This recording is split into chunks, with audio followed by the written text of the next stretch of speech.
Dito ako guys, sa medical ngayon guys. Medical para sa trabaho. Dito ako sa Cote. Ayan guys, may kita niyo dami tao dito sa loob. Marami pa sa labas guys. Marami pa tao sa labas. Ayan guys.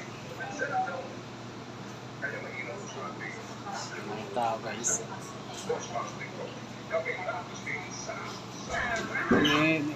Tayo ngayon guys.